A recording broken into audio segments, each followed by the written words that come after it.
Welcome to BUSD's Daily News. Today is the 6th of September 2022. We'll be covering issues arising from high ETH utilization in AAVE, insights from institutional investors, Binance's move to consolidate liquidity for stablecoins, and Sudoswap's NFT liquidity innovations. Let's get to it.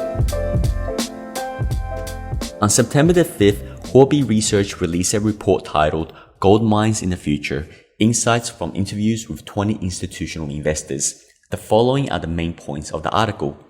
In the interview, we learned that most institutional investors prefer to research more and act less. They pay more attention to infrastructure projects with emphasis on ZK, new layer 1 chains, and middleware.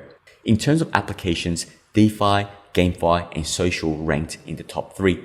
Among them, DeFi is the most favored direction for institutions, while GameFi and SocialFi remains controversial. The key areas of focus are as follows. ZK is one of the potential core drivers for the next cycle, which has long-term value. Institutions are more strategically focused on new layer 1 chains rather than having seen certainty in return. They have expressed interest in 2 innovations that have emerged in the recent crop of new layer 1 chains. The hashtag Move programming language and parallel processing technology, and believe that their value may extend beyond a particular layer 1 chain itself. Middleware is second only to ZK and new layer 1 chains in terms of the degree of attention. The most sought after are decentralized identity, data protocols, and wallets. Social is controversial. Everyone agrees that social is a necessary need with high potential.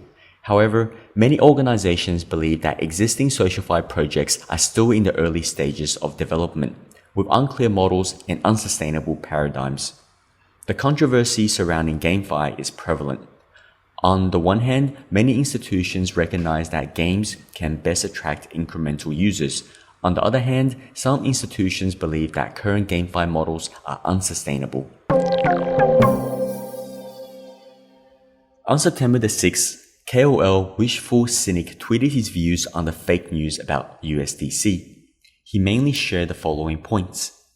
1. Removing most stablecoin pair is a good thing. Liquidity doesn't have to be split between multiple stablecoins, making market makers' jobs easier and markets overall more liquid.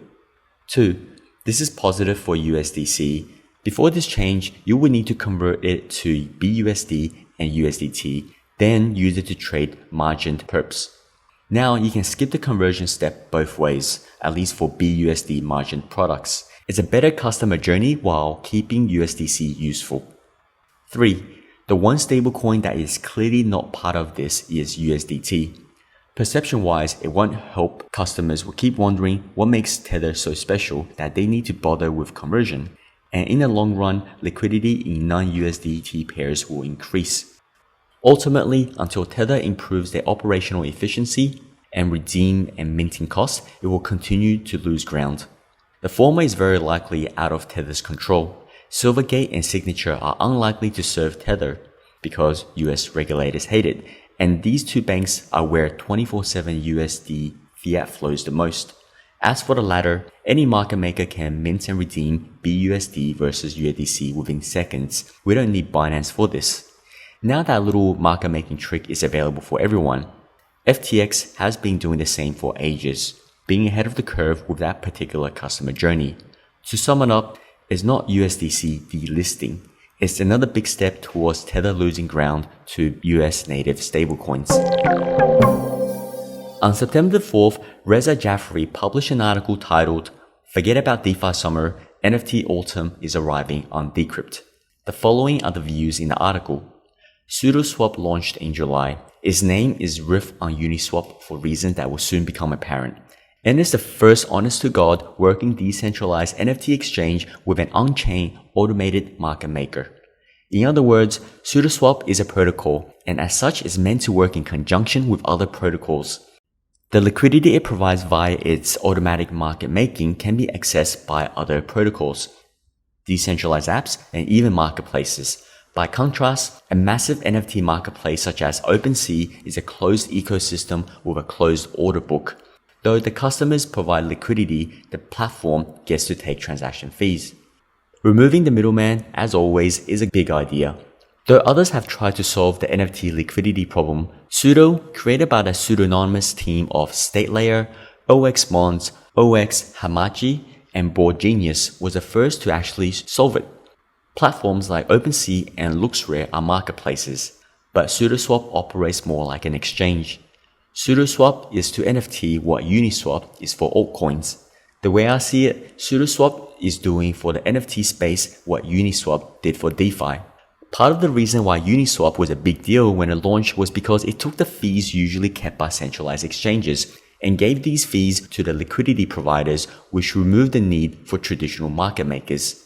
In fact, I think this could be the spark that finally brings the excitement of 2020's DeFi summer to the NFT world. Call it NFT Autumn. One of the moments that turbocharged DeFi was when automatic market makers created liquidity for trading altcoins. NFT Autumn could follow the same trajectory, but it's altcoins with pictures and automatic market makers.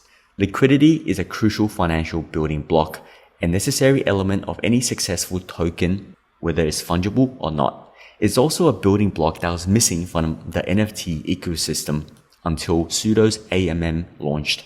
And a small portion of Sudoswap's Sudo supply will be distributed to people who have provided liquidity for the platform in the past, a la Uniswap. A move that might draw more liquidity to Sudoswap and its AMM because it will lure speculators. On September the 6th, DeFi analyst DeFi discussed AAVE governance vote 97 on Twitter. This vote is to decide whether AAVE pauses Ethereum borrowing pre-merge. Primoz Cordez's proposed changes. Number 1, a freeze on Ethereum borrowing pre-merge. Or 2, Ethereum variable borrow rate at max utilization from 103% to 1000%. At the root of the problem is Ethereum's utilization rate from the borrowing demand, causing the interest rate to sharply increase, which is currently at 10% APR to borrow. Primoz notes several risks stemming from this uptick in Ethereum borrowing rates. One of them being high utilization makes liquidity harder and impossible. Secondly, ST-ETH and ETH pairs recursive positions becomes unprofitable, therefore could cause liquidity cascade from forced ST-ETH unwind. Thirdly, merge and AAVE uncertainties equals Ethereum suppliers withdrawing Ethereum. The pain of high WETH utilization is already starting to be felt across some protocols that utilize levered ST-ETH yield farming, such as InstaDApp. All vaults are currently earning negative EV APR, currently creating an annualized yearly loss of 2.3 million over 113 million notionally. This can get worse. Moreover, ST-ETH curve liquidity pools might temporarily pool their ST-ETH and Ethereum pairs liquidity to receive forked tokens. If Ethereum utilization is extremely high, these assets could potentially not be liquidated in the worst case scenarios, since the majority of Ethereum could be borrowed out. This could result in bad debt for the AAVE protocol. Pausing Ethereum borrowing likely limits this possibility by preventing further borrowing. However, it's likely people withdraw ETH from AAVE to receive the fork, causing utilization to converge on 100% regardless. To continue hearing more, please subscribe to beachinventures.substack.com for a daily newsletter and follow Twitter account Beaching Ventures to hear the rest. This is Celine from Beaching Ventures. Thank you for listening and we will see you tomorrow.